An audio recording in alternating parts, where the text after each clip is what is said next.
Here's the deal. If you're not rocking Sharon's silent and deadly predator build in the First Descendant, you're missing out. Her stealth game is on point, sneaking past enemies and hitting them hard where it hurts with insane precision. That makes her key to accessing required materials for researching Descendants and ultimate weapons. And if you're serious about playing tactically, striking hard and fast, and doing it with style, Sharon is your go-to. Her build lets you slip past enemies, deliver precise deadly hits, and turn the tide of any battle. She's perfect for players who want to dominate with brains and brawn, so let's dive in and see what makes her one of the best Descendants in the game.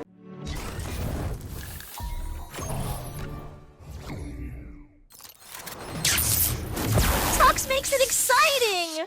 Today, I bring 3 Sharon builds for you. One built around maximizing duration to infiltrate those outposts and get all of those required materials you need to get your ultimate Descendants and ultimate weapons. The other one is for mobbing. It's a beast, I gotta say. It's fast, stealthy, hits hard, and pretty much can be used anywhere.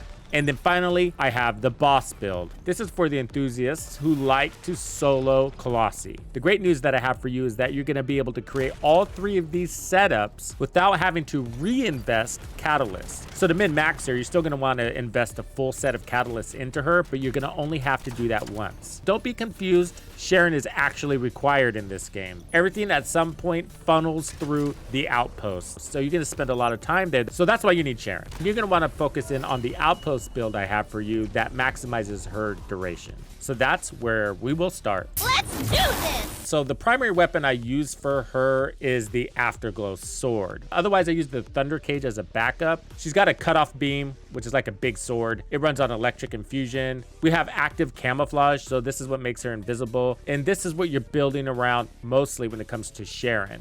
And the reason why is because it gives you ambush, which is an outgoing damage increase at 100%, which is huge. We have 19.1 second duration, and then the cooldown is fast, 3.7 seconds. Her third is Shock Nuts. We don't really use this, but this will stun enemies. It creates a debuff. Number 4 is Void Domination. This is very powerful. The cooldown on this setup is 11.2 seconds. So her passive is called Assassinator. When in the ambush state, killing an enemy by using a skill resets her active camouflage cooldown. This effect gains cooldown. When attacking, increased damage against enemies who are not targeting the caster. So basically you can have back-to-back camouflages, Void Domination. So that's going to increase the targeting range and increase enemy targeting speed. By default, run Void Domination. Shot Focus is going to give you firearm attack plus 15%, and it's going to decrease your skill power, which is okay because it's really strong, her skill power. But if you don't have this, it's not the end of the world because she is using one of the strongest weapons in the game, the Afterglow sword. Very powerful. Plus you're hitting them under the ambush state, so you got that multiplier happening. Battle of Stamina. So we are taking 122% HP here and giving her more duration. So we're going to do duration everywhere we can on this build. We got electric skill power here, very strong. And then skill cooldowns. We got focus on fusion at 68% with skill cooldown, and then dangerous ambush.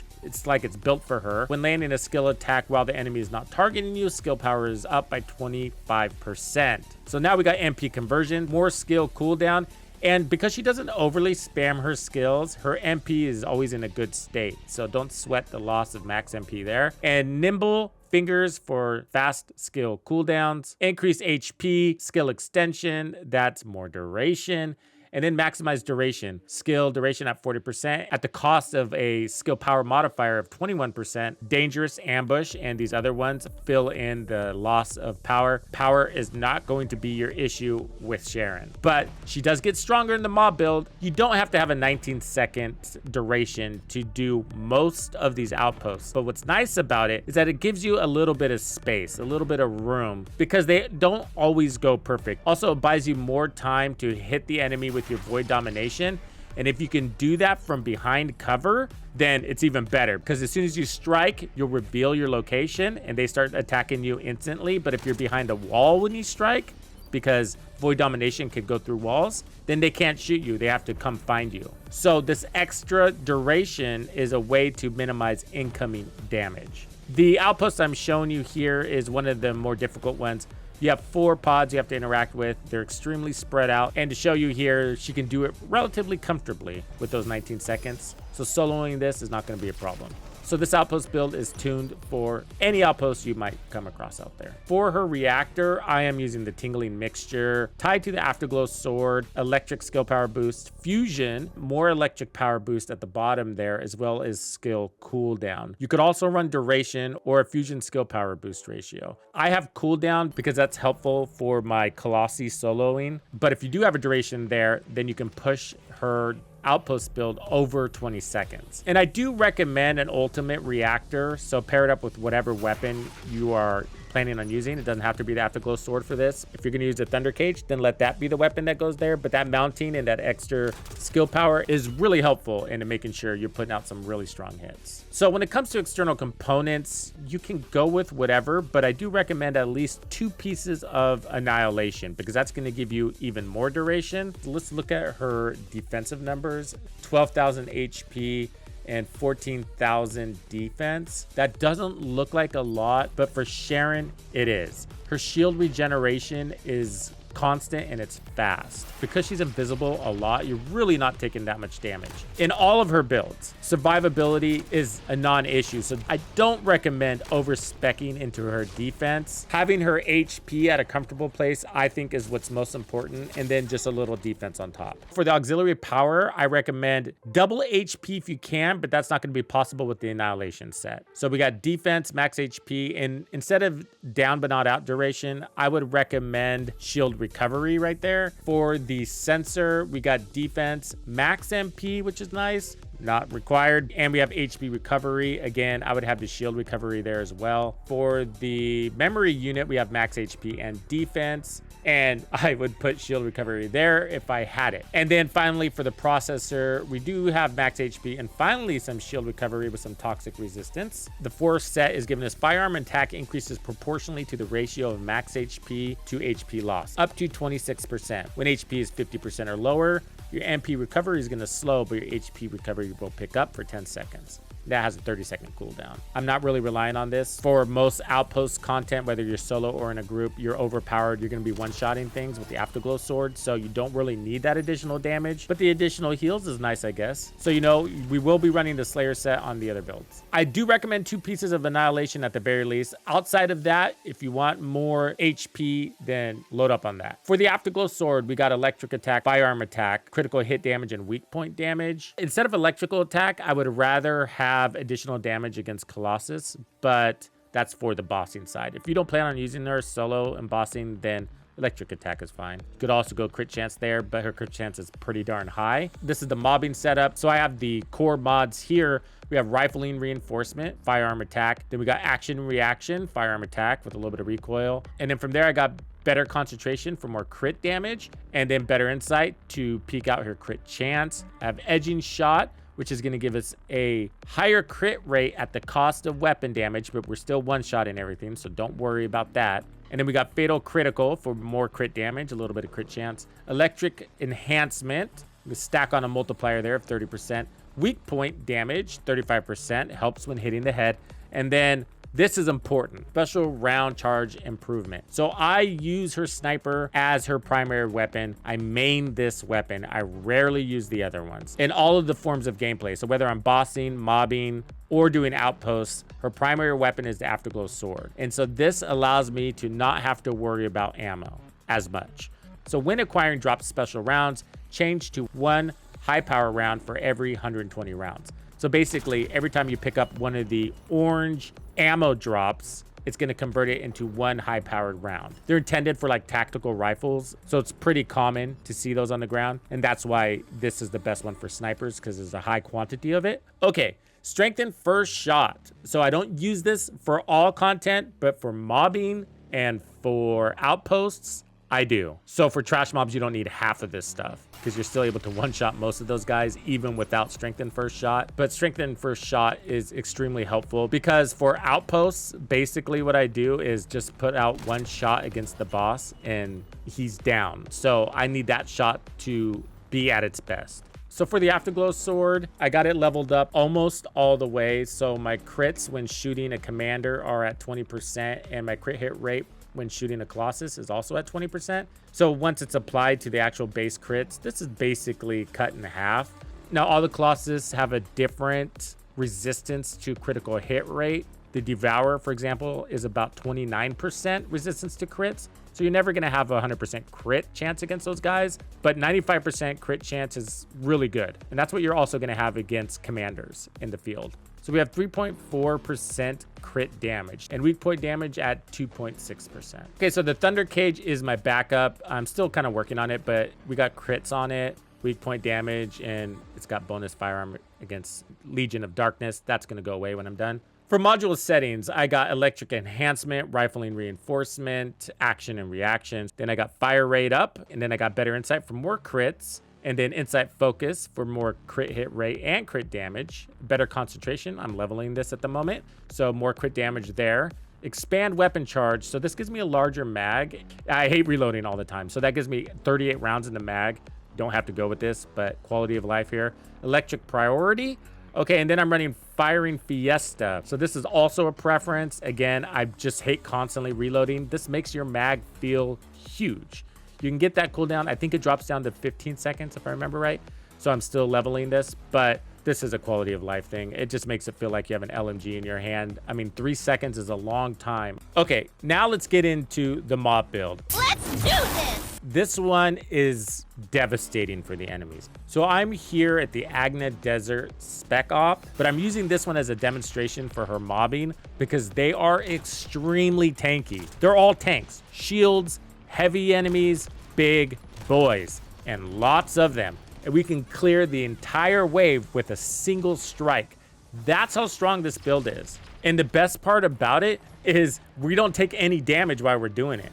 I mean, amazing survivability because we're able to penetrate objects like rocks and buildings. We're able to see those enemies and target them at distance through the buildings. So we can be on the other side of the map and wipe out entire waves. And our swords can move faster than the bunnies. So they're all dead by the time Bunny gets over there. So a lot of fun. You're gonna have a lot of fun with this build. And this is how I like to play. It's extremely tactical. It's strike hard, strike fast, strategic positioning. And then from there, it's just mop up work. So I'll whip out my sniper and just pick off whoever's still standing or those that came late to the party. This is what the mob build is. So again, same catalyst investment. You do not have to reinvest in catalyst. Notice that everything is optimized, but we shift things out of duration because you don't need such a long duration for mobs. So our cooldown on our sword, the cutoff beam, is 1.3 seconds. That's really nice. Some serious damage there. For our active camouflage, we're at 11.4 second duration with a 3.7 second cooldown, which is perfect. That's fast. Remember, when you're in an ambush state and getting a kill by a skill, you're going to reset your active camouflage. And then Void Domination, this thing is a beast. So we can lock on to 20 monsters at once with 2 daggers hitting a single target. So we're using Void Domination again, same deal here. So for HP, I have Battle of Stamina for 122% damage. That comes with duration. We have increased HP, and then Focus on Electric for power and cooldowns. Focus on Fusion, more power and cooldowns. Dangerous Ambush. So when landing a skill attack while the enemy is not targeting you, skill power plus 25%. All right, then I have Skill Expansion. And the reason why I'm running range is that's actually for my number 1.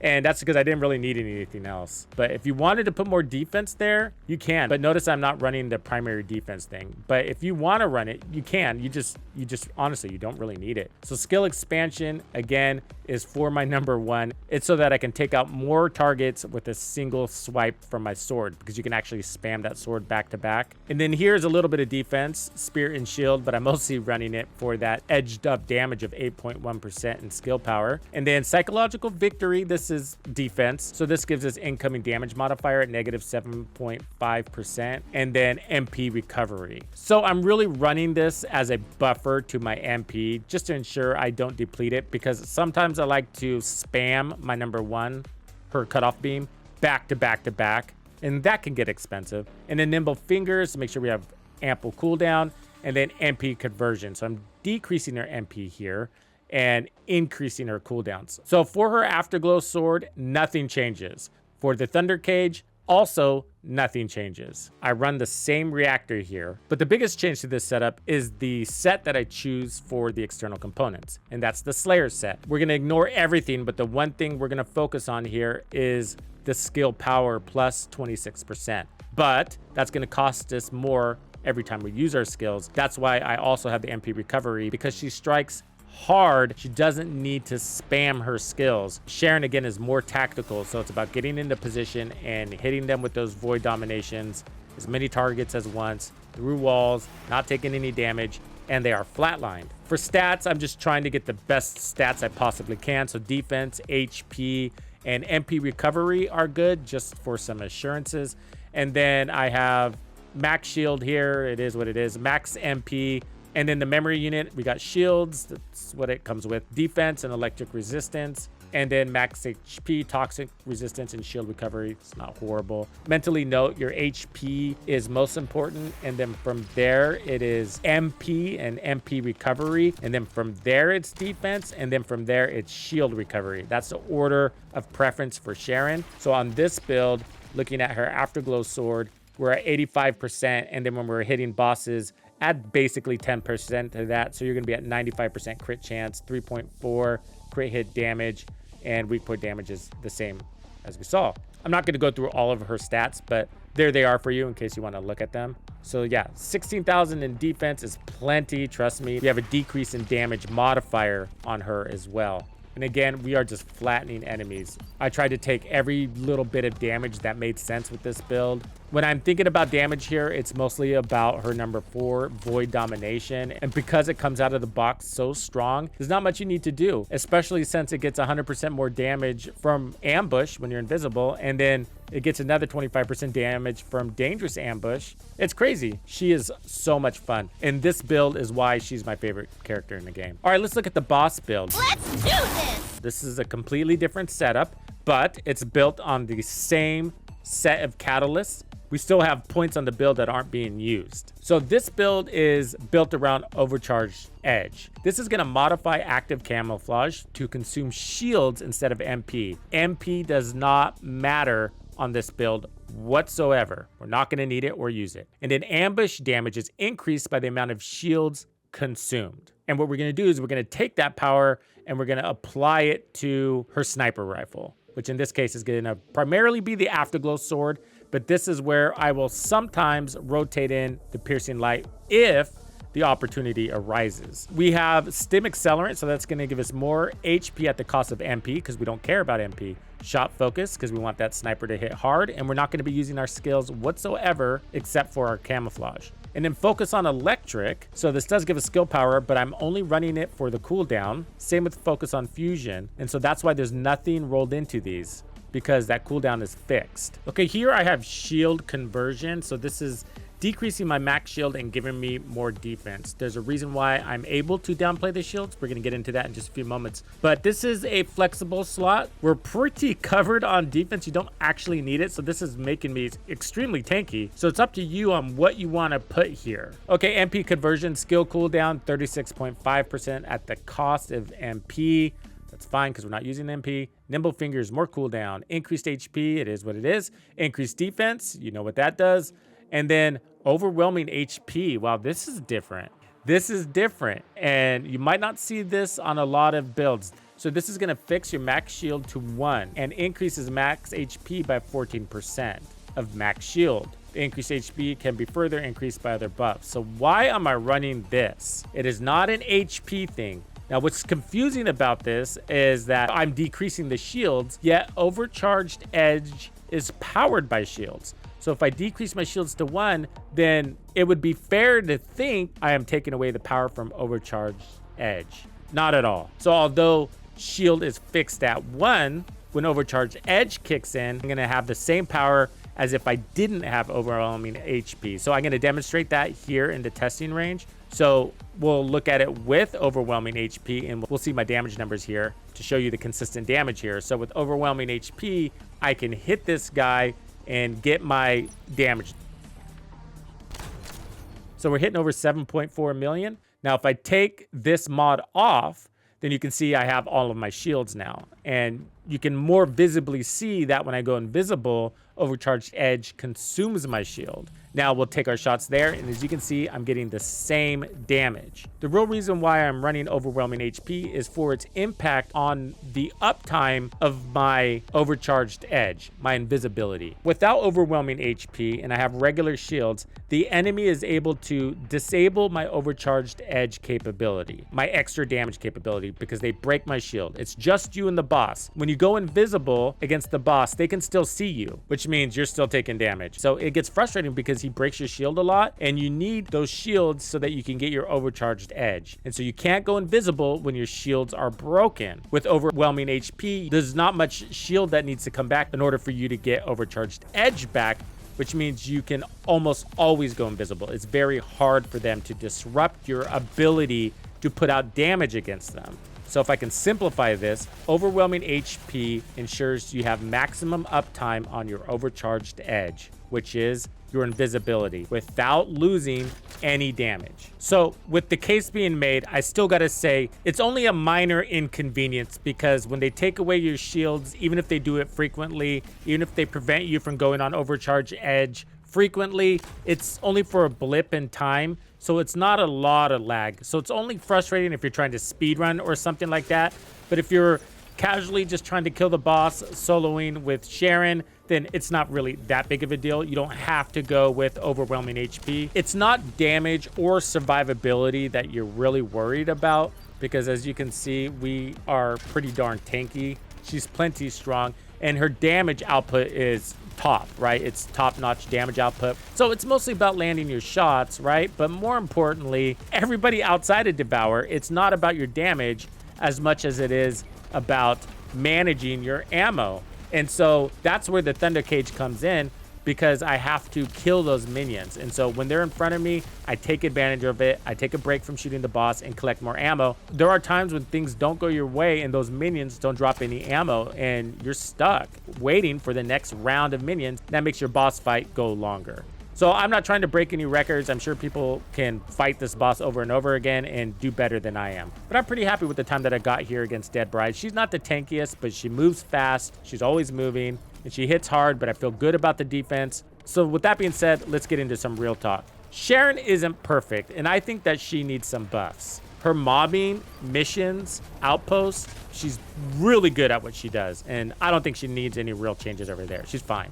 But for Colossus fights, I know there's some very special use cases in group where she can debuff, like Gluttony, but otherwise, she is not the best Descendant to take into a group. Of course you can, but there are other Descendants that are just more practical for that situation. They're easier, they come with even more survivability, they're point and shoot. Everybody has ammo issues except for Enzo, but you have less ammo issues with those other Descendants. And the thing is, the game is so stingy on sniper ammo that ends up being Sharon's biggest weakness in those Colossi fights. If ammo wasn't as much of an issue, or if there's an Enzo on your team, then yeah, she's way more useful. But still, in the time you can put out some of those shots, unless you're like a crack sniper, you can unload 200 rounds from an Enduring Legacy on that weak point and do some serious damage. I don't want to discourage anybody from using her against Colossus. I don't personally use her in group lobbies against Colossus. So in the future, that's where I would like to see her buffs. You know, it could be as simple as a mod that gives her more sniper ammo or something like that. So I'll leave it here. I hope you enjoyed these builds, and I hope you get an opportunity to use Sharon in all of these ways, and just maybe you'll love her as much as I do. Thank you for hanging out with me. My name is Tuxedo Bandido. That's Tito Bandido. One and only. And this was another episode of The First Descendant. If you found this video helpful, subscribe, like, and turn on notifications to ensure you don't miss out on the fantastic experiences waiting for you in The First Descendant. And if you like videos like this, check out the one I have recommended for you right here. If you have anything you want to see covered, be sure to let me know in the comments below. And thank you to all the channel members and donors who make everything possible. Tux Nation wouldn't be without you. When you buy or download anything for The First Descendant, be sure to use Tux's creator code to support the channel. Easy peasy.